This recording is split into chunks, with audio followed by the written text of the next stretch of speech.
16 sub jails ఉన్నాయి మొత్తం state మొత్తం మీద. మాక్సిమం అన్ని సబ్ జైల్స్లో కూడా ఫెసిలిటీస్ కొంత అక్కడక్కడ కొంచెం ఇబ్బందికరమైన పరిస్థితుల్లోనే ఉన్నాయి. బట్ అన్నిటికీ ఎక్కడెక్కడైతే ఫెసిలిటీస్ లేవో సబ్ జైల్స్లో కానీ మామూలు సెంట్రల్ జైల్స్లో కానీ మిగతా జైల్స్లో కానీ వాటన్నిటికీ కూడా ప్రపోజల్స్ పంపించడం జరుగుతుంది. ప్రపోజల్ గవర్నమెంట్ వచ్చిన వెంటనే దాని మీద ఒక రివ్యూ చేసుకొని యాజ్ ఎర్లీ యాజ్ పాసిబుల్ వాటన్నిటికీ కూడా క్లియరెన్స్ ఇస్తాం. టౌన్ పోలీస్ స్టేషన్ కోసం శంకుస్థాపన చేశారు గతంలో, దాన్ని మళ్ళీ కడతారా లేదా మళ్ళీ చేస్తారా? శంకుస్థాపన చేశారు కాబట్టి కంపల్సరీ కట్టారు. మేము ఇంతకు ముందు గవర్నమెంట్ లాగా వాళ్ళు కడితే మేము ఆపే పరిస్థితి అయితే ఉండదు.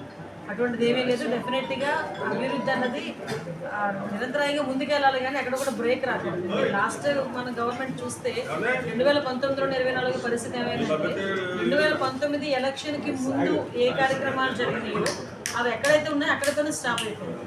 అక్కడ నుంచి మళ్ళీ ముందుకెళ్ళాలంటే కనీసం చంద్రబాబు నాయుడు గారికి పేరు వచ్చేస్తుందేమో అనే ఉద్దేశంతో పెద్ద పెద్ద ప్రాజెక్టులను ఆపేసి చిన్న చిన్న రోడ్లు కూడా ఆపేసే పరిస్థితి మనం అందరం కూడా చూసాం. కానీ డెఫినెట్గా ఈ గవర్నమెంట్ అలా కాదు. కంపల్సరీగా ఎక్కడైతే అభివృద్ధి కార్యక్రమాలు చేయాలో అభివృద్ధి సంక్షేమం రెండు కళ్ళుగా భావించి అభివృద్ధి కార్యక్రమాలు కూడా ముందుకు తీసుకెళ్తాం. ఎక్కడైతే పోలీస్ స్టేషన్స్ కొంచెం ఇబ్బందికరమైన పరిస్థితులు ఉన్నాయో ఆ police stations at the same time police welfare గురించి కూడా ఈ గవర్నమెంట్ ఆలోచిస్తుంది. అన్ని పరిశీలిస్తాం. మీకు విషయం ఏంటంటే పాపం పోలీసులు ఇప్పుడు వీక్లీ ఆఫ్ గురించి ఆలోచించే పరిస్థితులు లేరమ్మా.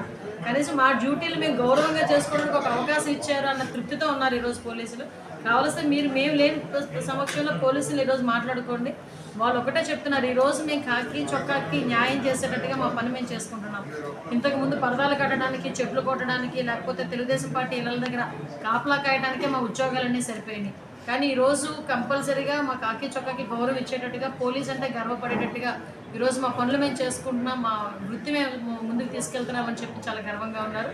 వాళ్ళు చేసి ఏ డిమాండ్స్ అనేది ఒక విషయం చెప్తున్నారంటే పోలీస్ వెల్ఫేర్ కూడా మాకు మెయిన్ ఎజెండానే. ఎందుకంటే పోలీస్ డిపార్ట్మెంట్ వాళ్ళకి అన్ని ఫెసిలిటీస్ ఇచ్చి వాళ్ళు పనిచేయమంటే చేయగలరు. కానీ లాస్ట్ గవర్నమెంట్ లాగా వాళ్ళని ఎట్టి చాకరీ చేయించుకునే పరిస్థితిలో అయితే ఈ గవర్నమెంట్ లేదు. కొత్త రిక్రూట్మెంట్స్ ఇస్తామండి. మీకు లాస్ట్ గవర్నమెంట్లో మొత్తం చూసుకుంటే ఎక్కడ కూడా ఒక్క పోస్ట్ కూడా శాంక్షన్ చేసిన పరిస్థితి కూడా కనిపించలేదు. ఎలక్షన్ ముందు ఏదో స్ట్రెంట్ లాగా కానిస్టేబుల్స్ అది ఇది అన్నారు, అది కూడా కోర్టులోకి వెళ్ళింది. ఈరోజు వరకు ఆ నియామకాలు కూడా ఏమీ జరగలే. డెఫినెట్గా మొత్తం రాష్ట్రం మొత్తం మీద సుమారుగా 20,000 మంది పోలీసులు స్కార్సిటీ ఉంది. వాటన్నిటినీ కూడా ఇమీడియట్గా వాటిని ఒక క్రమ పద్ధతిలో వాళ్ళన్నింటినీ కూడా నియామకాలన్నీ పూర్తి చేసే కార్యక్రమానికి మేము మేడం గారు, ఊర్లో ఆర్భాటంగా సిసిఎస్ పోలీస్ స్టేషన్ ఓపెన్ చేశారు. ఏంటండి సిసిఎస్ పోలీస్ స్టేషన్ అది మూతేశారు. పుష్కరాల టైంలో ఓపెన్ చేశారు. పుష్కరాల టైంలో పుష్కరాలు అయిపోయాక